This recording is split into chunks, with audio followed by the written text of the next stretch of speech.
Hey everyone, my name's Brandon, and I'm the Makerspace librarian here at the Essex County Library. And today we're going to be introducing you to stop motion video. And you might be asking what stop motion video is.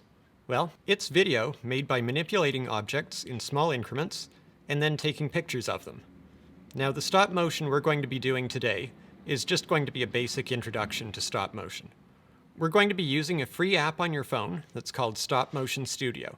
It's available for Apple and Android, and you can go ahead and download that from your Play Store. You can do tons of free stuff in there and make some really cool things. I'm going to share a couple of tips with you before we really get into how to use the app, and then we're going to film some Legos and then show you how to export that as a video as well. So the first tip I have for you is you need to keep your phone as steady as possible. If you have something like a tablet holder, that works really well. Maybe you have an old selfie stick kicking around. You might need to use something like a stack of books to prop your phone up. You might even be really lucky and have a tripod at home. That's probably your best option if it's available to you. Or you might even have something like the suction cup things that stick on the back of your phone so that you can balance it against something.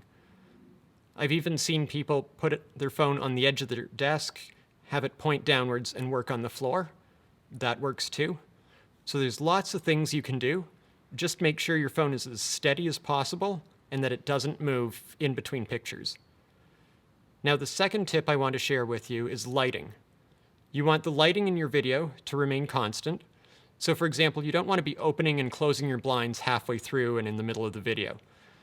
Also, you want to try and keep consistent and even lighting throughout your whole scene, unless you really want to use your lighting as part of a tool in your own story-making process. So those would be my big two tips, but let's get into showing you exactly how to use the studio before we film a video. All right, so now that you've got Stop Motion Studio installed on your phone, you can go ahead and open it up, and it's going to look something like this. If you've done any previous projects, they're going to show up right here on your screen, but we want to start a new project. So there's a big plus sign on the left side that says New Movie.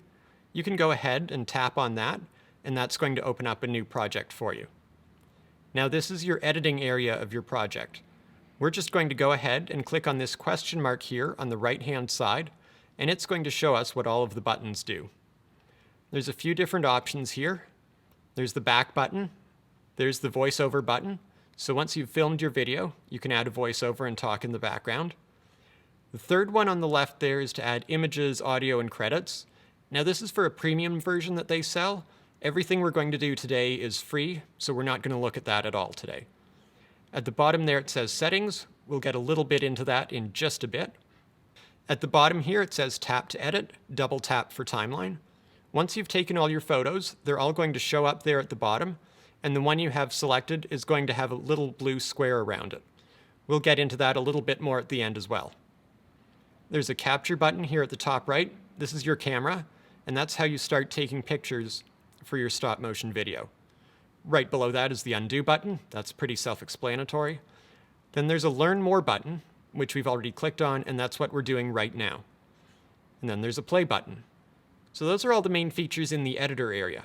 Now let's go ahead and start moving into taking some footage. In the top right-hand corner, you're going to see a little camera, and it says tap here to add some pictures. We'll go ahead and click on that, and that's going to open up our camera and load it up. So right here you can see Baby Yoda in there standing on my laptop. All right, and we've got a couple of options here for you as well. There's a grid on my screen that some people like to use when they set up their videos. You can use that if you want, or you can turn it off. To turn it on and off, there's a grid button down here on the left-hand side. You can just click that, it'll turn it on or turn it off. At the bottom, you're going to see there's a little camera, and if we click on that camera, it's going to give you some more options. So if we wanted to film with your selfie screen, you can click that front button here at the bottom right. We're just going to use our regular camera for today, and that really helps because then we can see on the phone right away what we're doing. If I click on this M, that's where you would choose your autofocus and your exposure settings. Right now it's set to auto, so it'll look after everything for itself. I want to show you AL because I think that's probably the best option. This is a kind of auto, but in order to focus, you have to tell it what you want it to focus on, and then it's going to hold that point throughout the whole video. So if I click on Baby Yoda, it's going to hold focus on him and then keep it there for the entire video. If you don't want the focus to always be changing around in your video, this is a great option to have on. Now this option still lets the phone control your exposure, so basically how bright or how dark the picture is. The P there on the right-hand side, that gives you full control of both the focus and the exposure. This is a little bit more advanced, and we're not going to use it today. We're just going to stick to that AL mode. The other thing we want to look at here on the right-hand side is there's a plus sign right next to that sunshine there. And this is what we use to zoom. So if we want to zoom in, we can do that from here. Way off on the right-hand side, so it's not even in the menu right now, there's this little clock. And this is really important when we get into filming your video. So if you go ahead and click on that clock, you can set it to record or take your pictures at whatever interval you like. So if you set it to 10, then every 10 seconds, the camera in your phone is going to take a picture for you. I like starting it off with 10, so 10 seconds. If you're quick, you might be able to get away, coming down as little as 5 seconds. If you have a lot of stuff to move around, you might need to change it up to 15 or 20 seconds or even longer. Just make sure that you leave enough time so that you can move the pieces around or whatever it is you're filming, and you don't really want to feel rushed when you're doing this.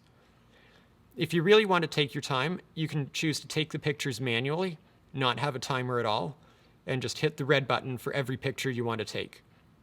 I like doing this if I have a ton of stuff I need to move around. It just helps me not feel rushed, take my time and get it right. There, so once we've got all of that set up, I can tap the screen again to have it refocus on Baby Yoda again, and now we're ready to record.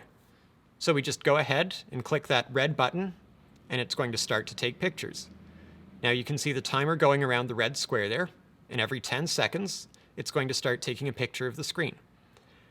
Now I'm not setting the camera upright or anything like that. This is just to show you how it would work. I'm just going to let it go through a second picture here, and then we'll move over into starting our Lego video. All right, so this is the setup I'm going to use. I've got my Lego on this nice little table. I've got my phone set up on a tripod. I'm sitting behind the tripod so I can see what's going on, and we're all set to go.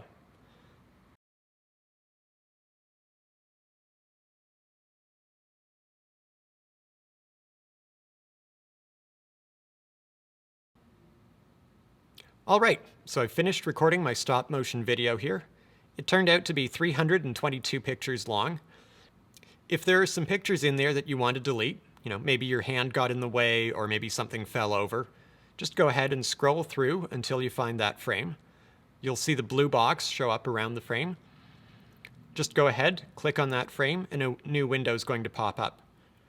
If you do want to delete that picture, just go ahead and click the delete there in the bottom right-hand corner. I'm not going to do this right now. And now for just a couple of final things. If you click on the settings button here on the left-hand side, you're going to see there's a few more that came up. If you want to change the frame rate, so maybe your video is too long or too short, or it looks like things are moving too fast or too slow, you can adjust that right here if you wanted. So I could set it to be at 10 frames per second, but I'm going to leave mine at around 12 or 13 frames per second today. That's just what seems to work best for the video I did. So that's how you'd change that. The other one you might want to change is the third option here, and it's the square. So if you click on this, you can change the aspect ratio, or the screen size. So right now it's set to 16:9, but maybe you wanted to make it square for Instagram. You can adjust that right there as well. I'm going to leave mine on a 16:9, which is pretty normal for a TV or a computer or a phone. And I'll just hit done. So now we're going to export the final video. So maybe you can watch it on your computer or you want to share it with your friends or family. So to do that, we're just going to head back. And now we're on that main page where you see all of your videos. You have the option to add a new project if you want. So if we want to change the name of the video, now I already changed this one to Lego Build, but if I hold my finger down where it says Lego Build, I can go ahead and change it right there. And you can change it to whatever you like. I'm just going to leave this one, so we'll just hit OK. Now to share it or export it, there's a couple of options we have here. And to get to them, you just tap and hold your finger on the thumbnail for your video. So just go ahead and hold your finger down on there, and then a blue bar is going to pop up at the top of your screen, and you're going to see a little share button in there. It's the 3 connected dots, and it's, I think, the second one in. So we're just going to go ahead and click on that, and there's some more options that came up. So we're looking for the one here that says Export Movie. Go ahead and click on that, and then Save As. So the first icon in there, that's the one you do just to save it as a file on your phone. And then you can copy it off and do whatever you like with it. You can also upload it straight to YouTube or Facebook or Instagram. There's all sorts of options right in there. Just click on whichever one it is you want to do. So I'm just going to save mine to my phone. It's going to process the video for you, and then it'll save it. So it's just that easy to export them for you to use. Now let's go ahead and watch this.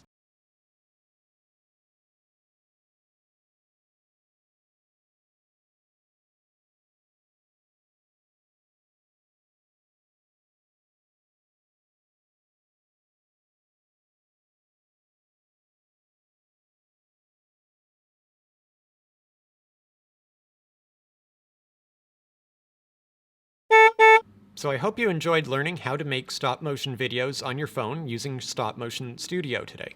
Again, it's a free app, it's on Android and Apple, and you can just download it, and there's tons of cool stuff you can do in there. I'm really excited to see what kind of projects you came up with. Thanks so much for watching today, and until next time, take care.